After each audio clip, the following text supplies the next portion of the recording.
Jauh dari hiruk-pikuk kemeriahan Tahun Baru di Jakarta, Presiden Prabowo memilih merayakan pergantian tahun di Tapanuli Selatan, Sumatera Utara.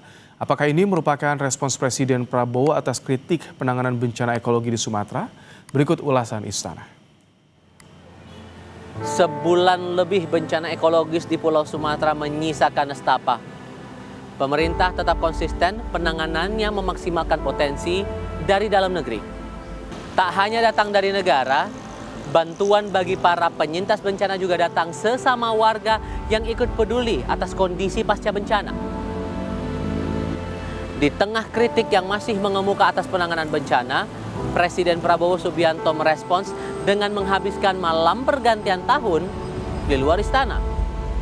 Lalu solusi apa lagi yang ditawarkan negara untuk para korban terdampak? Saatnya ulasan Istana.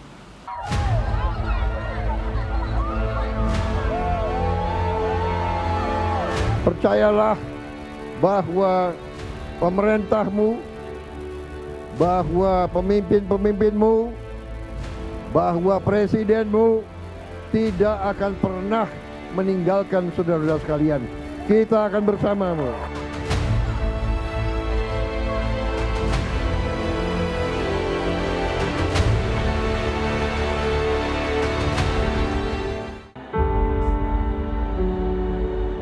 Menepi dari hiruk-pikuk tahun baru di ibu kota, Presiden Prabowo merayakan tahun baru di tenda pengungsian Tapanuli Selatan.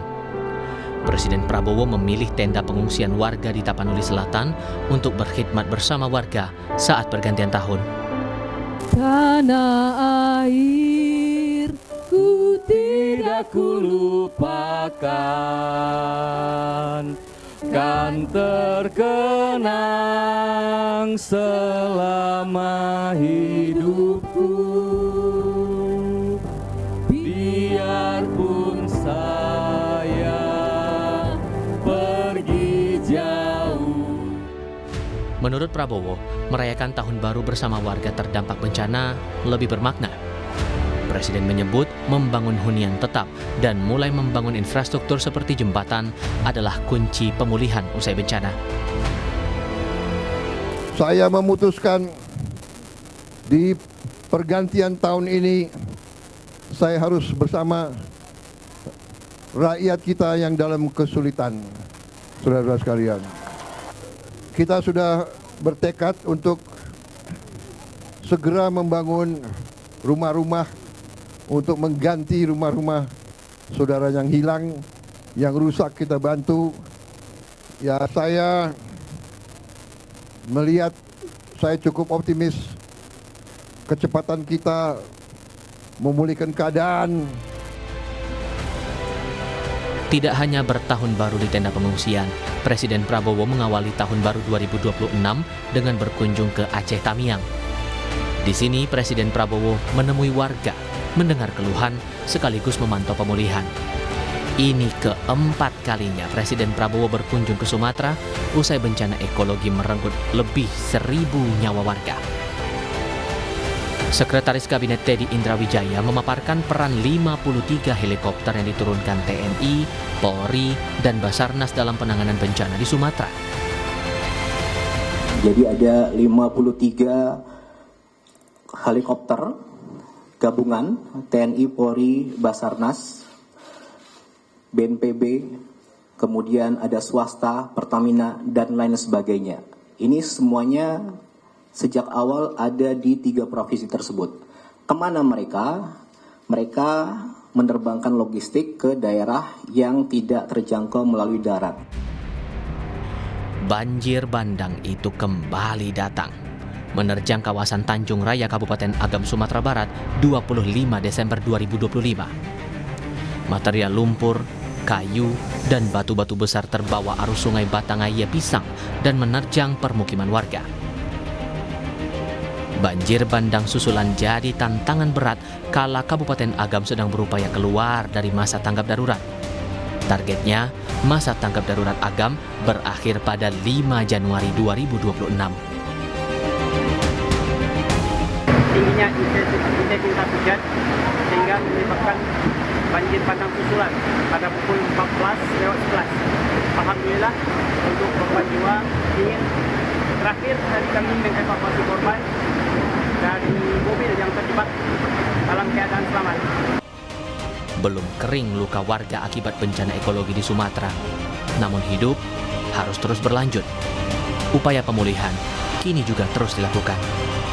Separuh kabupaten kota yang terdampak telah beralih dari fase tanggap darurat ke fase transisi, rehabilitasi, dan rekonstruksi. Di Aceh, terdapat 7 kabupaten kota yang sudah masuk ke fase transisi, rehabilitasi, dan rekonstruksi. Sedangkan 11 kabupaten kota di Aceh masih memperpanjang masa tanggap darurat. Di Sumatera Utara terdapat 8 kabupaten kota yang sudah masuk ke tahap transisi, rehabilitasi, dan rekonstruksi, dan 8 kabupaten kota masih tanggap darurat. Sedangkan di Sumatera Barat terdapat 10 kabupaten kota yang masuk ke fase transisi, rehabilitasi, dan rekonstruksi, dan masih ada 3 kabupaten kota yang berada dalam fase tanggap darurat. Daerah yang melakukan perpanjangan status tanggap darurat tersebut ini dimaksudkan bertujuan agar daerah benar-benar siap masuk ke fase rehabilitasi dan rekonstruksi.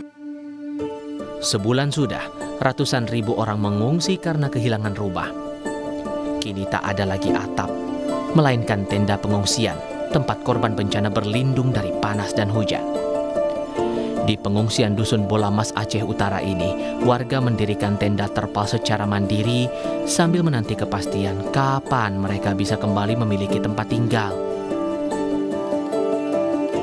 Dan apa yang sangat dibutuhkan untuk para pengungsi di sini, yaitu fasilitas tempat tinggal, karena mereka memang tidak ada tempat tinggal.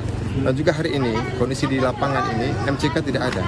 Dan juga kita sumber air bersih harus diambil dari luar di bawah. Tidak ada sumber air yang bisa di tempat. Jadi itulah kekurangan-kekurangan pada hari juga. Begitu juga fasilitas tempat tidurnya masih menggunakan alas di tanah, masih menggunakan belum ada tempat yang lebih layak. Kebutuhan hunian pasca bencana semakin mendesak. Hal ini mendorong masyarakat akhirnya membangun huntara mandiri. Salah satunya pembangunan huntara di Kecamatan Pauh, Kota Padang, Sumatera Barat yang berasal dari dana masyarakat.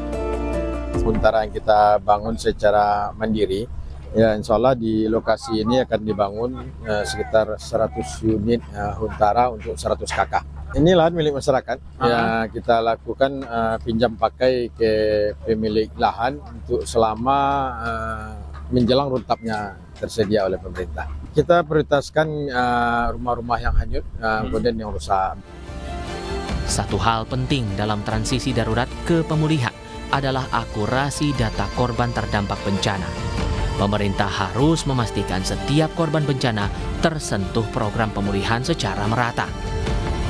Sebelum rehab rekon dijalankan, data itu harus benar.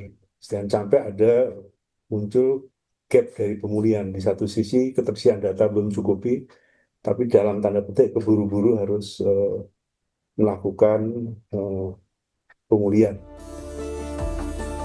Ahli sosiologi bencana Zulfikar Amir menegaskan BNPB berperan krusial memitigasi bencana di Indonesia.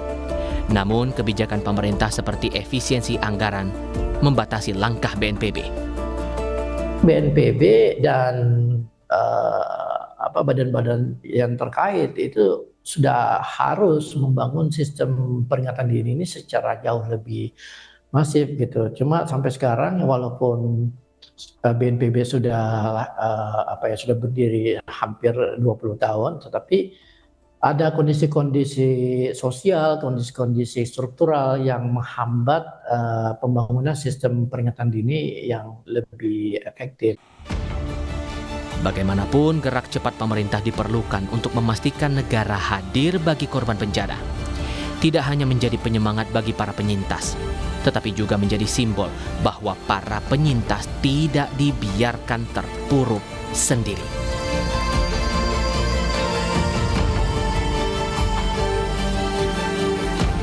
Istana berkali-kali menekankan negara hadir sejak bencana menerjang Pulau Sumatera. Satu persatu infrastruktur dipulihkan, termasuk hunian, bagi para penyintas. Gerak cepat pemerintah dinanti demi mengembalikan asa para korban terdampak bangkit untuk pulih. Untuk ulasan Istana, Tim Liputan, Kompas TV.